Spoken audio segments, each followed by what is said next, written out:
सर्वप्रथम मैं माननीय राज्य मंत्री डॉक्टर जितेंद्र सिंह जी से अनुरोध करती हूं कि वे अपने स्वागत संबोधन से कार्यक्रम की शुरुआत करें।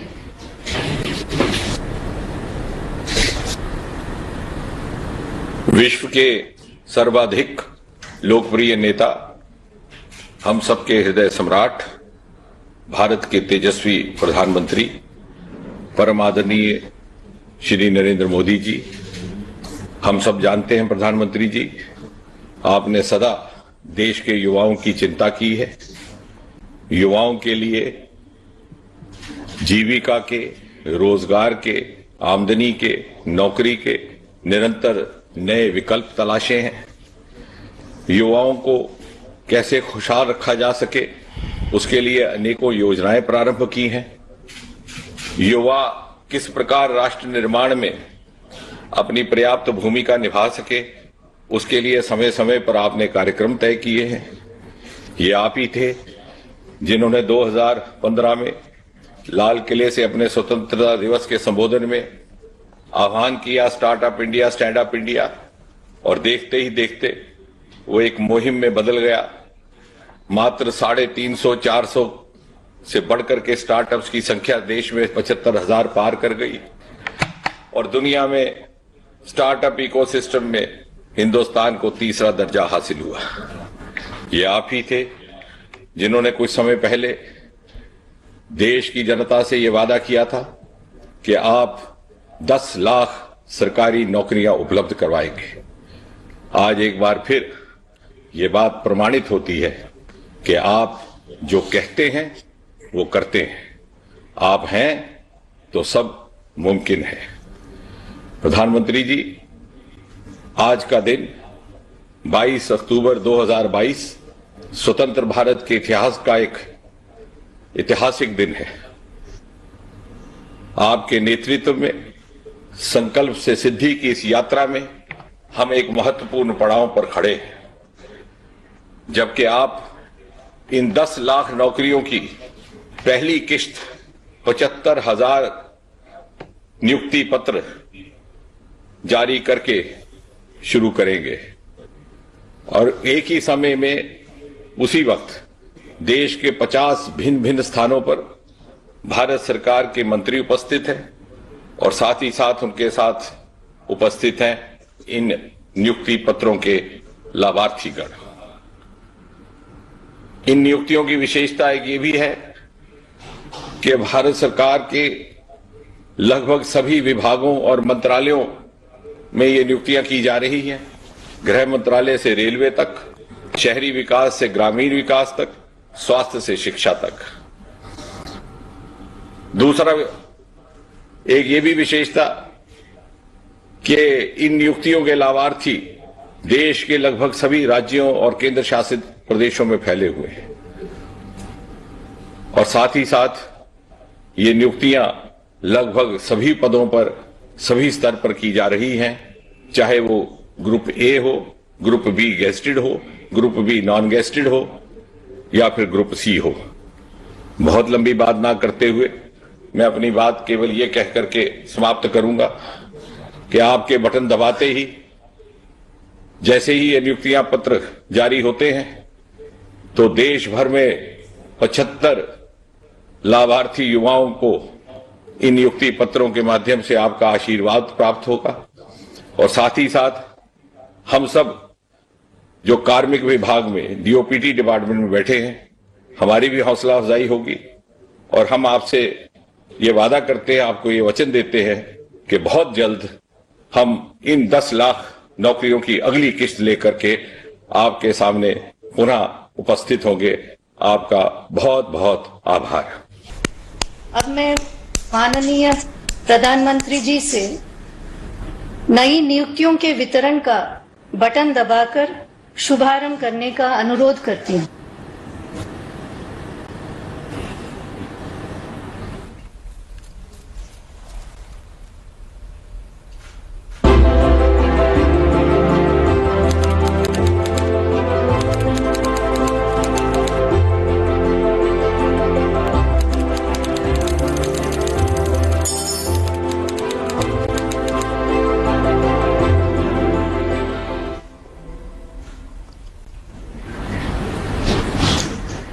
माननीय प्रधानमंत्री जी का धन्यवाद करते हुए नवनियुक्तों को संबोधित करने तथा हमारा मार्गदर्शन करने का अनुरोध करती हूँ।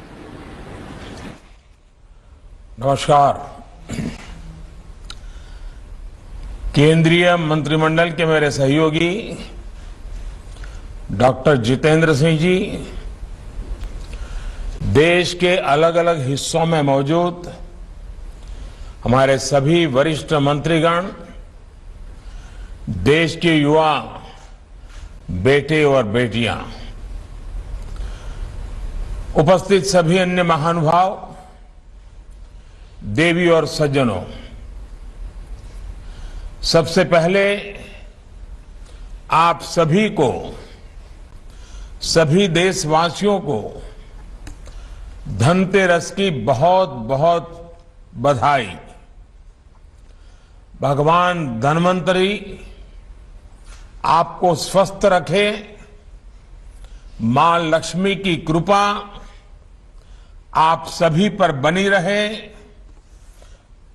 मैं परमात्मा से यही कामना करता हूं। और मेरा सौभाग्य है कि मैं अभी अभी केदारनाथ बद्रीनाथ यात्रा करके आया हूं और उसके कारण थोड़ा मुझे विलंब भी हो गया, और विलंब हो गया इसके लिए भी मैं आप सबकी क्षमा चाहता हूं। साथियों, आज भारत की युवा शक्ति के लिए एक महत्वपूर्ण अवसर है। बीते 8 वर्षों में देश में रोजगार और स्वरोजगार का जो अभियान चल रहा है, आज उसमें एक और कड़ी जुड़ रही है। ये कड़ी है रोजगार मेले की। आज केंद्र सरकार आजादी के 75 वर्ष को ध्यान में रखते हुए 75,000 युवाओं को एक कार्यक्रम के अंतर्गत नियुक्ति पत्र दे रही है।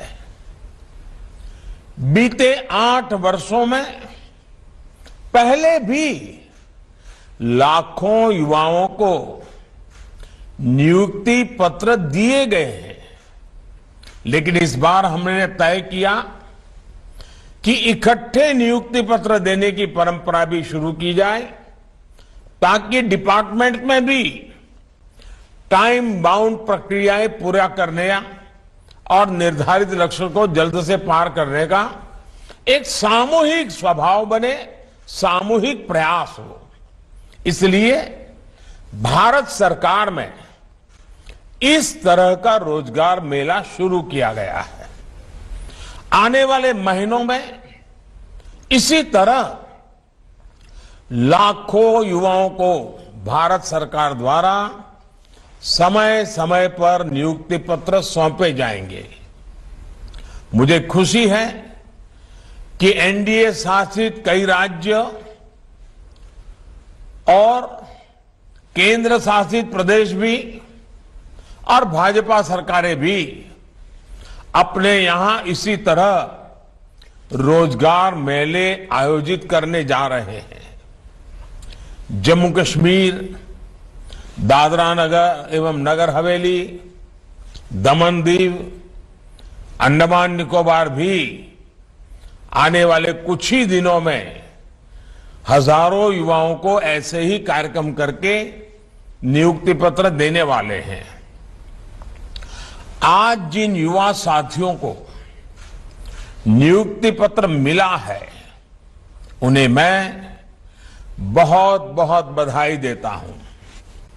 साथियों, आप सभी ऐसे समय में भारत सरकार के साथ जुड़ रहे हैं जब देश आजादी के अमृत काल में प्रवेश कर चुका है। विकसित भारत के संकल्प की सिद्धि के लिए हम आत्मनिर्भर भारत के रास्ते पर चल रहे हैं। इसमें हमारे इनोवेटर्स, हमारे एंटरप्रेन्योर्स, हमारे उद्यमी हमारे किसान, सर्विसेज और मैन्युफैक्चरिंग से जुड़े हर किसी की बहुत बड़ी भूमिका है। यानी विकसित भारत का निर्माण सबके प्रयास से ही संभव है। सबका प्रयास की इस भावना को तभी जागृत किया जा सकता है जब हर भारतीय तक मूल सुविधाएं तेजी से पहुंचे और सरकार की प्रक्रियाएं तेज हो, त्वरित हो। कुछ ही महीनों में लाखों भर्तियों से जुड़ी प्रक्रियाएं पूरी करना, नियुक्ति पत्र दे देना, ये अपने आप में दिखाता है कि बीते 7-8 वर्षों में कितना बड़ा बदलाव सरकारी तंत्र में लाया गया है। हमने 8-10 साल पहले की वो स्थितियां भी देखी हैं जब छोटे से सरकारी काम में भी कई महीने लग जाते थे। सरकारी फाइल पर एक टेबल से दूसरे टेबल तक पहुंचते पहुंचते हैं धूल जम जाती थी। लेकिन अब देश में स्थितियां बदल रही हैं, देश की कार्य संस्कृति बदल रही है। साथियों, आज अगर केंद्र सरकार के विभागों में इतनी तत्परता, इतनी एफिशिएंसी आई है, इसके पीछे 7-8 साल की कड़ी मेहनत है, कर्मयोगियों का विराट संकल्प है।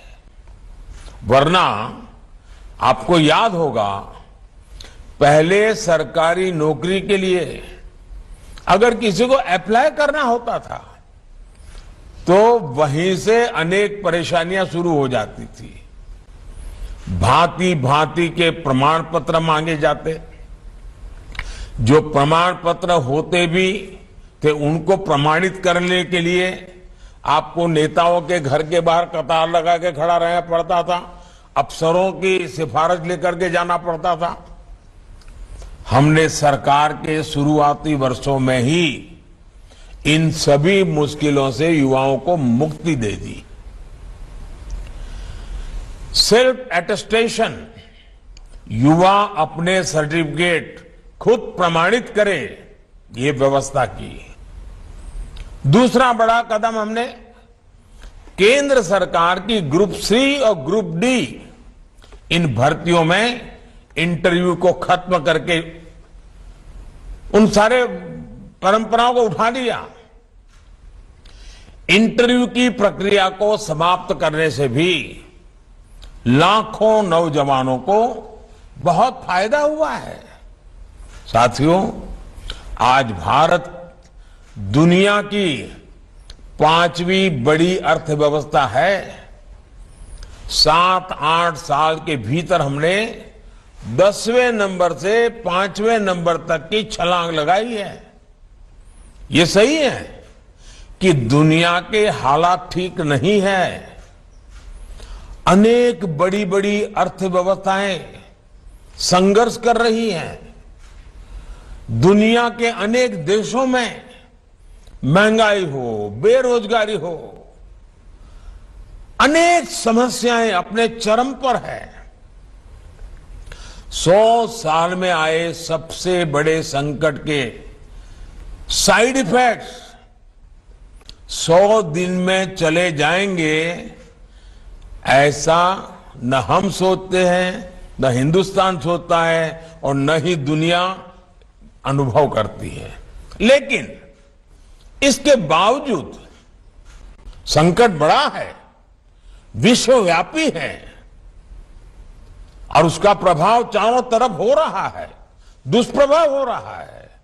लेकिन इसके बावजूद भारत पूरी मजबूती से लगातार नए नए इनिशिएटिव लेकर के, थोड़ा रिस्क लेकर के भी ये प्रयास कर रहा है कि ये जो दुनिया भर में संकट है उसको से हम हमारे देश को कैसे बचा पाए, इसका दुष्प्रभाव हमारे देश पर कम से कम कैसे हो।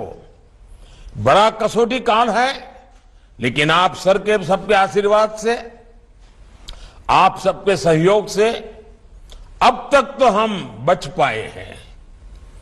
ये इसलिए संभव हो पा रहा है क्योंकि बीते 8 वर्षों में हमने देश की अर्थव्यवस्था की उन कमियों को दूर किया है जो रुकावटें पैदा करती थी। साथियों, इस देश में ऐसा वातावरण बन रहा है जिसमें खेती की, प्राइवेट सेक्टर की, छोटे और लघु उद्योगों की ताकत बढ़े। ये देश में रोजगार देने वाले सबसे बड़े सेक्टर है। आज हमारा सबसे अधिक बल युवाओं के कौशल के विकास पर है, स्किल डेवलपमेंट पर है। प्रधानमंत्री कौशल विकास योजना के तहत देश के उद्योगों की जरूरतों के हिसाब से युवाओं को ट्रेनिंग देने का एक बहुत बड़ा अभियान चल रहा है। इसके तहत अभी तक 1.25 करोड़ से अधिक युवाओं को स्किल इंडिया अभियान की मदद से ट्रेन किया जा चुका है। इसके लिए देश भर में कौशल विकास केंद्र खोले गए हैं। इन 8 वर्षों में केंद्र सरकार द्वारा उच्च शिक्षा के सैकड़ों नए संस्थान भी बनाए गए हैं।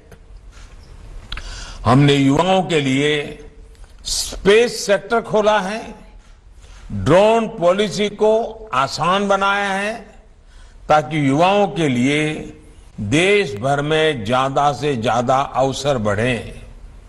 साथियों, देश में बड़ी संख्या में रोजगार और स्वरोजगार के निर्माण में सबसे बड़ी रुकावट बैंकिंग व्यवस्था तक बहुत सीमित लोगों की पहुंच भी थी।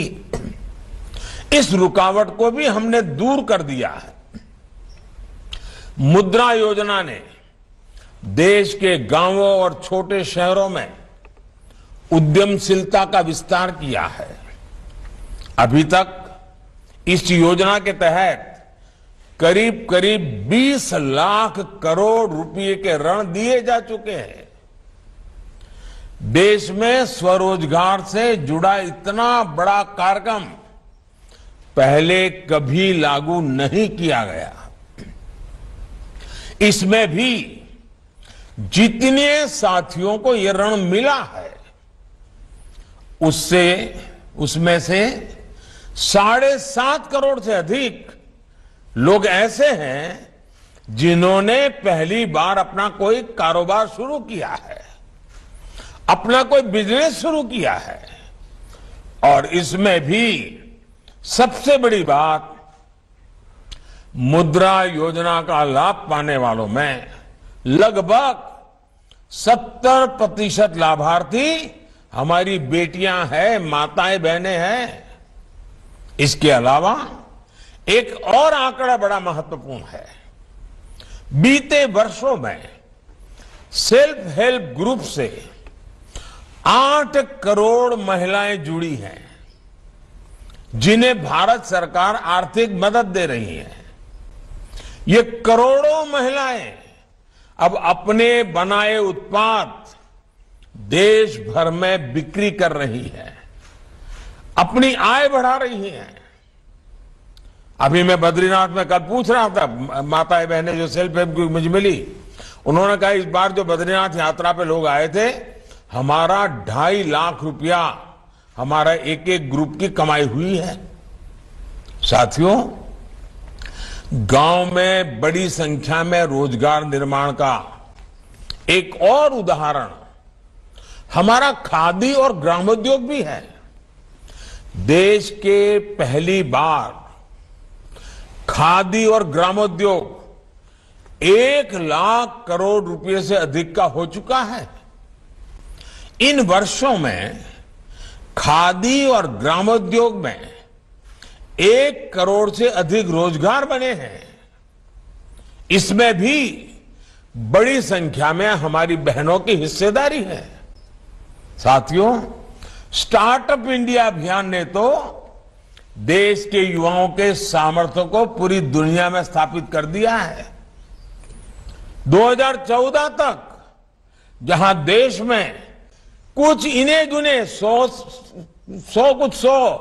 स्टार्टअप थे, आज ये संख्या 80,000 से अधिक हो चुकी है। हजारों करोड़ रुपए की अनेक कंपनियां इस दौरान हमारे युवा स्थापित साथियों ने तैयार कर ली है।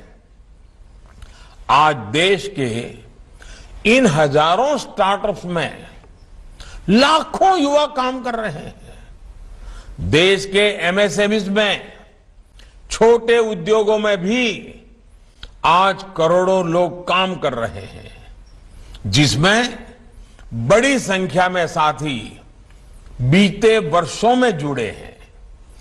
कोरोना के संकट के दौरान केंद्र सरकार ने एमएसएमईज के लिए जो 3 लाख करोड़ रुपए से ज्यादा की मदद की, उससे करीब 1.5 करोड़ रोजगार जिस पर संकट आया हुआ था वो बच गए। भारत सरकार मनरेगा के भी माध्यम से देश भर में 7 करोड़ लोगों को रोजगार दे रही है और अब उसमें हम एसेट निर्माण, एसेट क्रिएशन पर बल दे रहे हैं। डिजिटल इंडिया अभियान ने भी पूरे देश में लाखों डिजिटल एंटरप्रेन्योर का निर्माण किया है। देश में 5 लाख से अधिक कॉमन सर्विस सेंटर में ही लाखों युवाओं को रोजगार मिला है। 5G के विस्तार से डिजिटल सेक्टर में रोजगार के अवसर और बढ़ने वाले हैं। साथियों, 21वीं सदी में देश का सबसे महत्वाकांक्षी मिशन है मेक इन इंडिया, आत्मनिर्भर भारत। आज देश कई मामलों में एक बड़े आयातक इंपोर्टर से एक बहुत बड़े निर्यातक एक्सपोर्टर की भूमिका में आ रहा है। अनेक ऐसे सेक्टर हैं जिसमें भारत आज ग्लोबल हब बनने की तरफ तेजी से आगे बढ़ रहा है।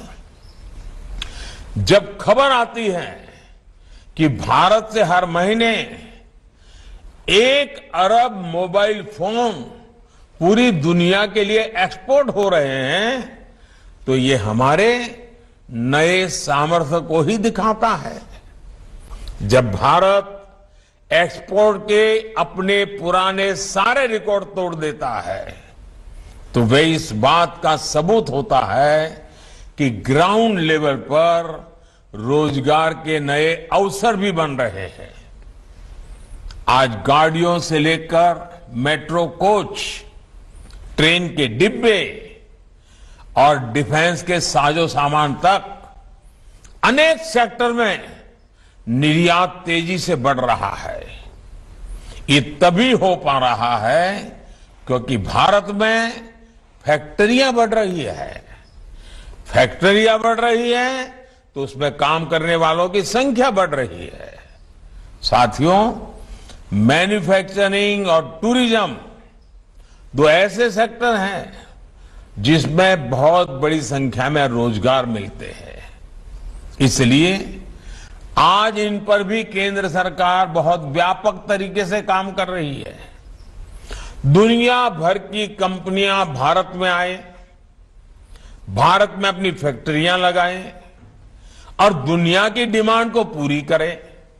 इसके लिए प्रक्रियाओं को भी सरल किया जा रहा है। सरकार ने प्रोडक्शन के आधार पर इंसेंटिव देने के लिए पीएलआई स्कीम भी चलाई है। जितना ज्यादा प्रोडक्शन उतना अधिक प्रोत्साहन, ये भारत की नीति है। इसके बेहतर परिणाम आज अनेक सेक्टर्स में दिखने शुरू भी हो चुके हैं। बीते वर्षों में ईपीएफओ का जो डेटा आता रहा है वो भी बताता है कि रोजगार को लेकर के सरकार की नीतियों से कितना लाभ हुआ है। 2 दिन पहले आए डेटा के मुताबिक इस साल अगस्त के महीने में करीब 17 लाख लोग ईपीएफओ से जुड़े हैं। मैं अगस्त महीने की बात कर रहा हूं। यानी ये देश की फॉर्मल इकोनॉमी का हिस्सा बना है। इससे भी करीब 8 लाख ऐसे हैं जो 18 से 25 साल के उम्र के ग्रुप के हैं। साथियों, इंफ्रास्ट्रक्चर निर्माण से रोजगार निर्माण का भी एक और बड़ा अवसर होता है, एक बहुत बड़ा मजबूत पक्ष होता है। और इस विषय में तो दुनिया भर में सब लोग मान्यता है कि ये क्षेत्र है जो रोजगार बहुत बढ़ाता है। बीते 8 वर्षों में देश भर में हजारों किलोमीटर नेशनल हाईवे का निर्माण हुआ है, रेल लाइन के दोहरीकरण का काम हुआ है, रेलवे के गेज परिवर्तन का काम हुआ है, रेलवे में इलेक्ट्रिफिकेशन पर देश भर में काम किया जा रहा है, देश में नए हवाई अड्डे बना रहा है, रेलवे स्टेशनों का आधुनिकीकरण हो रहा है, नए वाटरवेज बन रहे हैं, ऑप्टिकल फाइबर नेटवर्क का पूरे देश में बड़ा अभियान चल रहा है, लाखों वेलनेस सेंटर बन रहे हैं, पीएम आवास योजना के तहत 3 करोड़ से ज्यादा घर भी बनाए गए हैं। और आज शाम को धनतेरस पर जब मध्य प्रदेश के 4.5 लाख भाई बहनों को अपने घरों की चाबी सौंपूंगा तो मैं इस विषय पर भी आज विस्तार से बोलने वाला हूं। मैं आपसे भी आग्रह करूंगा, आज मेरा शाम का भाषण भी देख लीजिए। साथियों, भारत सरकार इंफ्रास्ट्रक्चर पर 100 लाख करोड़ रुपए से ज्यादा का लक्ष्य लेकर चल रही है। इतने बड़े पैमाने पर हो रहे विकास कार्य स्थानीय अवसर पर युवाओं के लिए रोजगार के लाखों अवसर बना रहे हैं। आधुनिक इंफ्रा के लिए हो रहे ये सारे कार्य टूरिज्म सेक्टर को भी नई ऊर्जा दे रहे हैं। आस्था के, आध्यात्म के, ऐतिहासिक महत्व के स्थानों को भी देश भर में विकसित किया जा रहा है। ये सारे प्रयास रोजगार बना रहे हैं, दूर सुदूर से भी युवाओं को मौका दे रहे हैं।